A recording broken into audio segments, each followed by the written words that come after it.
this is David, who says, we have friends who do not celebrate Christmas because they say December 25th is really a pagan holiday. While I agree that Jesus may not have been born on December 25th, he certainly was born as described in the Bible. How do I respond to them? Well, in a sense, tell them they're right. You see, the winter solstice a couple of days later was the shortest day of the year, and the pagans had something called Saturnalia, and it was a time of lawlessness because all the laws were suspended, and people, a bunch of singers actually wandered the streets naked singing. And then they had orgies, sexual orgies. It was a mass thing. Well, when the Catholic Church came along in Italy, the Romans and others didn't want to give up their holidays, so they said, okay, we'll Christianize it.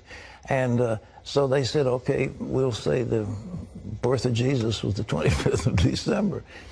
And then there was a monk who began to add it up. You see, if you read in Luke, it says there's a census taken when Quirinius was governor and so forth and so on.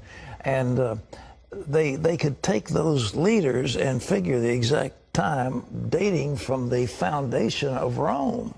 And that's when the dates were established. And so they get pretty close to the date. But to say it's the 25th, shepherds were out abiding in the field. It gets a little cold at night. I mean, were they out there in the middle of winter? You know, I don't know. I've been out there on the shepherd's field on Christmas Eve. It's very nice. But it's cold. And nevertheless, I mean, what was going on? So all this business about mistletoe, pagan. Christmas trees, pagan. Giving out gifts, pagan. Every bit of it is pagan. Every single bit of it is pagan. We've Christianized it all.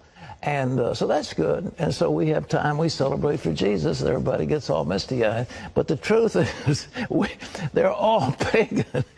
But the birth of Jesus... But the intent of the heart is what it's about. Exactly. So we have Christianized